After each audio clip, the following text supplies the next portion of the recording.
ఇక breaking news చూస్తున్నాం. సూర్యాపేట జిల్లా కోదాడలో ఉద్రిక్తత నెలకొంది. కోదాడ మాజీ ఎంపీపీ కవితారెడ్డి ఇంటిపై గ్రామస్తులు దాడికి దిగారు.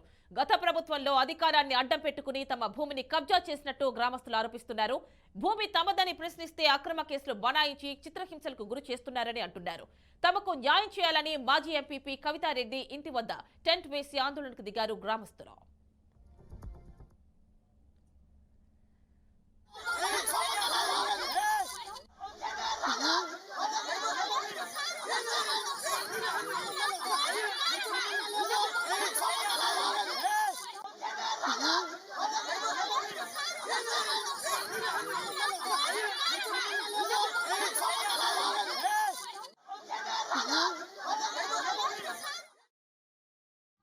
అలా మాది కబ్జా చేస్తున్నామని మేము ట్రాక్టర్లతో ఇలా వస్తే మమ్మల్ని నిర్దాక్షిణ్యంగా 15 ఊర్ల జనాన్ని తీసుకొచ్చి మా పిల్లలైతేమి మా అత్త మామలు అయితే ఏమి చాలా రకంగా శారీరకంగా ఈడ్చుకొట్టారు. మీది కాదు అది ఆ మేడందే.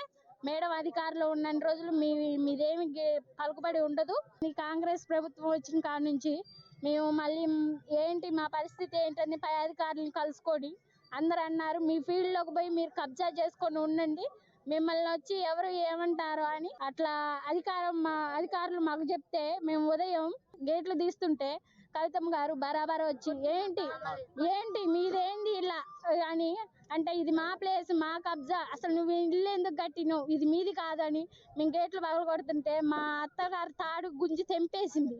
అయినా మేము ఆమెని నిమ్మలంగా వెనక్కి నెట్టినాం. అలా మాది కబ్జా చేస్తున్నాం.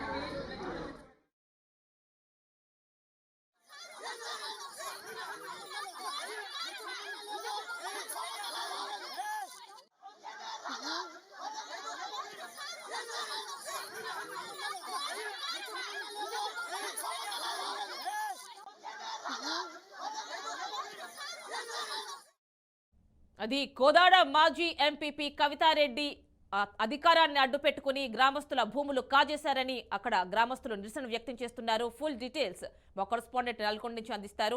ప్రదీప్ చెప్పండి, ఏం జరిగింది? కిరణ్ చెప్పండి, ఏం జరిగింది? గ్రామస్తులు తమ భూముల్ని కొట్టేసింది కవితారెడ్డి అని చెప్పి ఆరోపిస్తూ ఆందోళనకు దిగుతున్నారు. ఏం జరిగింది?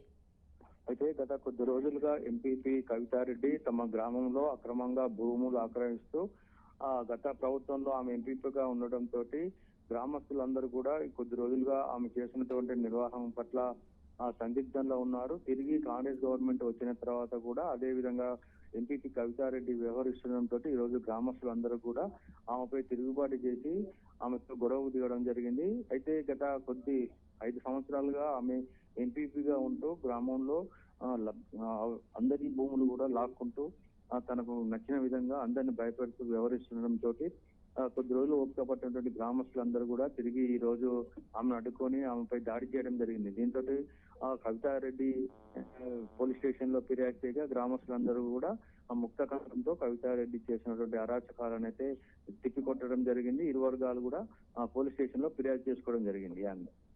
Right, thank you.